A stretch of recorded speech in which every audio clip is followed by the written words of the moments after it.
Salut les amoureux du ballon rond, on commence cette revue de presse en France avec une information mercato qui fait la une de l'équipe ce matin, et c'est un sacré coup qui est en passe de réaliser l'Olympique de Marseille. Et oui, Alexis Sanchez se rapproche un peu plus du club phocéen après avoir résilié son contrat avec l'Inter. Et comme le titre le quotidien français, l'attaquant est taillé pour l'OM.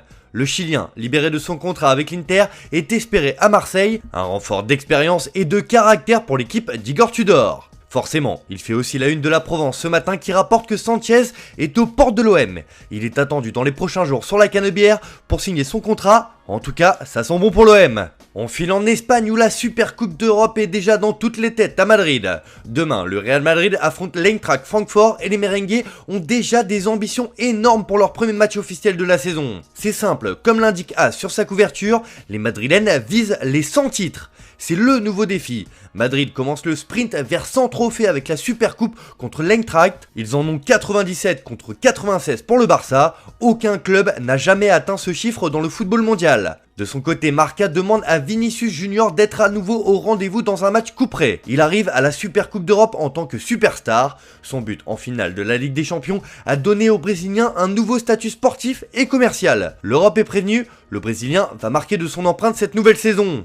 On prend la direction de l'Angleterre où la probable arrivée d'Adrien Rabiot à Manchester United fait couler beaucoup d'encre. Et la réputation du milieu de terrain le précède au-delà de la Manche. Forcément, les tabloïds s'en donnent à cœur joie ce matin. C'est le cas du Daily Star qui titre que c'est l'heure de la maman grincheuse, en faisant référence au tempérament sulfureux de la mère et agent du joueur, Véronique Rabiot. Pour le Manchester Evening News, chez les Rabiot, c'est la maman qui parle.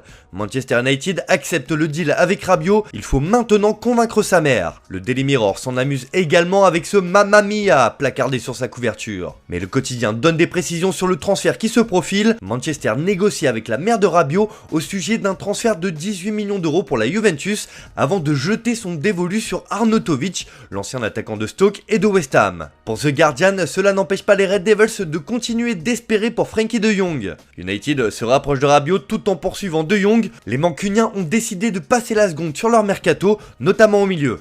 On retourne en Espagne où justement le dossier Frenkie de Jong prend une tournure assez insolite avec le FC Barcelone. Le Barça veut absolument vendre le néerlandais et lui a même posé un ultimatum assez fou. Soit il part, soit il prolonge, mais avec un salaire moins élevé. Le club veut carrément annuler son contrat actuel parce qu'il a été signé avec l'ancienne direction, car il considère que c'est une action criminelle. Mais d'après Mundo Deportivo, il y a débat sur De Jong au sein même du club. L'avenir de Frenkie, qui maintient son intention de rester, génère deux courants d'opinion au club. Le président et le conseil d'administration préfèrent qu'il reste, alors que la direction sportive serait heureuse qu'il parte si Silva arrive. En revanche, cela ne devrait pas empêcher Marcos Alonso de rejoindre la Catalogne dans les prochains jours. Comme l'indique Sport, l'arrivée du défenseur espagnol est bouclée. Le Barça a déjà conclu un accord avec le joueur pour 3 saisons, mais en revanche, les Blaugrana ne feront pas d'offre à Chelsea tant qu'ils ne sauront pas s'ils peuvent l'engager ou pas.